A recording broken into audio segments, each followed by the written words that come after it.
Hi hello friends, welcome to புனரிஸ் kitchen. இன்றைக்கி நம்ம சேனலில் புளியோதரை எப்படி பண்ணுறதுன்னு பார்க்க போகிறோம்.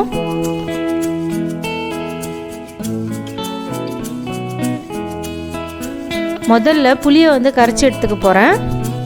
இப்போ ஒரு எலுமிச்சம்பழ அளவுக்கு புளி எடுத்திருக்கேன். இப்போ தண்ணி ஊற்றி நல்லா கரைச்சி எடுத்துக்க போகிறேன்.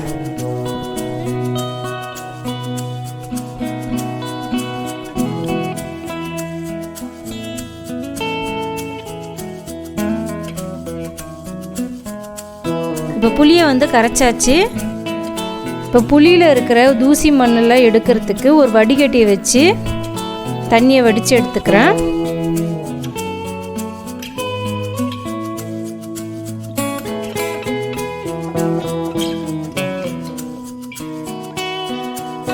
இப்போ இதை ஓரமாக எடுத்து வச்சுக்கிறேன்.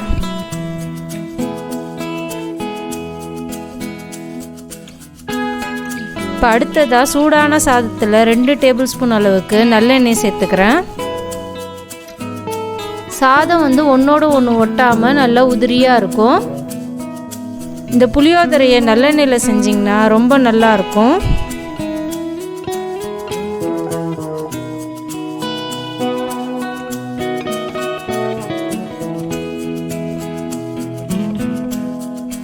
இப்போ இந்த சாதத்தை ஓரமாக எடுத்து வச்சுக்கிறேன்.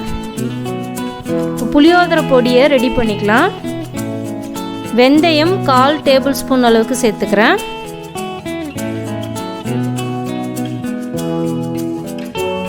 தனியா ஒரு 4 டேபிள் ஸ்பூன் அளவுக்கு சேர்த்துக்கிறேன்.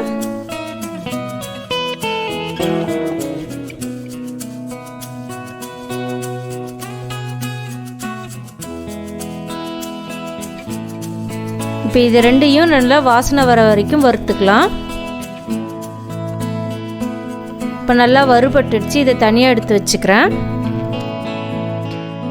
இப்போ அடுத்ததாக குண்டூர் மிளகாய் ஒரு 10 எடுத்திருக்கேன். பேடகி சில்லி 6 எடுத்திருக்கேன். இப்போ ரெண்டுத்தையும் சேர்த்து நல்லா வறுத்துக்கலாம்.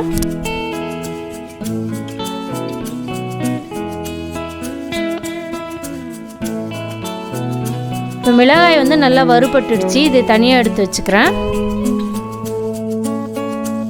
1/2 டேபிள் ஸ்பூன் அளவுக்கு மிளகு, 1/2 டேபிள் ஸ்பூன் ஜீரகம், 2 டேபிள் ஸ்பூன் அளவுக்கு கடலைப்பருப்பு. இப்போ எல்லாத்தையும் நல்லா வறுத்துக்கிறேன்.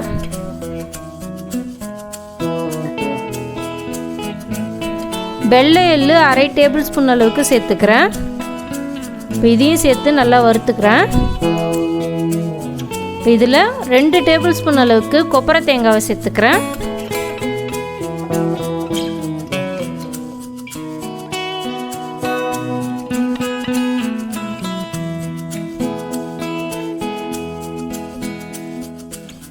இப்போ எல்லாம் வறுபட்டுடுச்சு.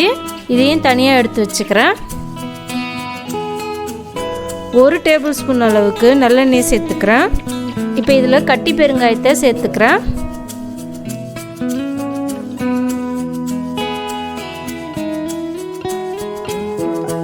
இப்போ பெருங்காயம் நல்லா பொரிஞ்சிடுச்சு. இப்போ இதையும் தனியாக எடுத்து வச்சுக்கிறேன்.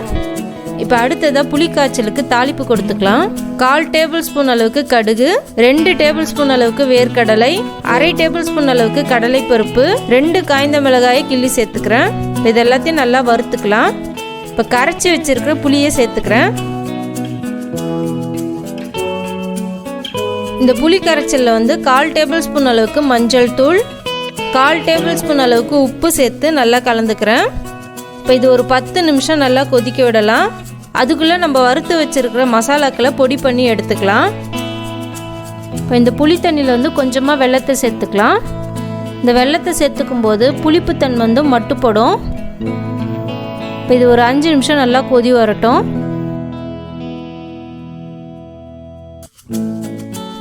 இப்போ புளி காய்ச்சல் ரெடி ஆயிடுச்சு. இப்போ அடுத்ததாக புளியோதரைக்கு தாளிப்பு கொடுத்துக்கலாம். இப்போ 3 டேபிள் ஸ்பூன் அளவுக்கு நல்லெண்ணெய் சேர்த்துக்கிறேன்.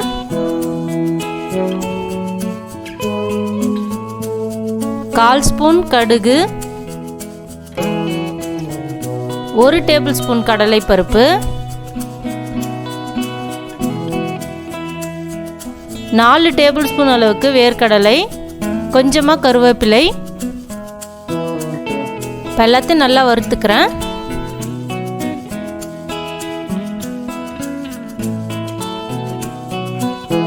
இப்போ இதெல்லாம் நல்லா வறுபட்டுடுச்சு, எடுத்துடுறேன். இப்போ வேக வச்ச சாதத்தை சேர்த்துக்கிறேன்.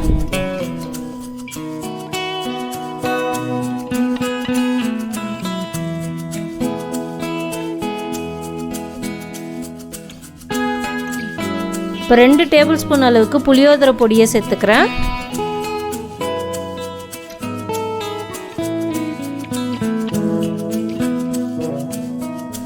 அதுக்கப்புறமா வறுத்து வச்சுருக்க இந்த வேர்க்கடலையை சேர்த்துக்கிறேன்.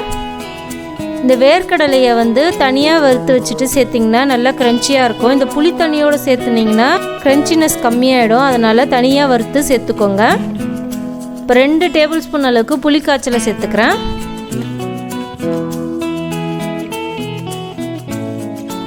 இப்போ இந்த சாதத்துக்கு தேவையான அளவு உப்பு சேர்த்துக்கிறேன். அதுக்கப்புறமா கொஞ்சமாக கொத்தமல்லி.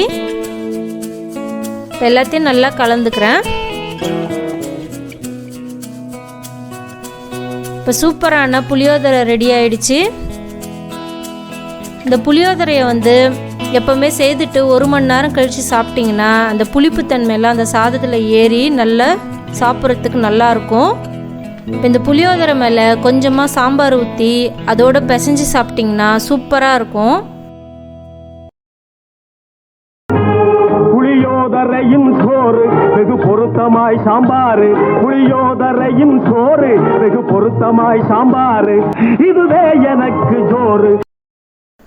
அது மட்டும் இல்லாமல் தயிரில் கொஞ்சமாக உப்பு போட்டுட்டு அந்த தயிர் வந்து இந்த புளியோதரை மேலே போட்டு சாப்பிட்டிங்கனாலும் சூப்பராக இருக்கும். இந்த மாதிரி நீங்களும் வீட்டில் ட்ரை பண்ணி பாருங்கள். உங்களுக்கு இந்த வீடியோ பிடிச்சிருந்தால் லைக் பண்ணி சப்ஸ்கிரைப் பண்ணுங்கள். நன்றி. பசித்து ருசித்து சாப்பிடுங்க.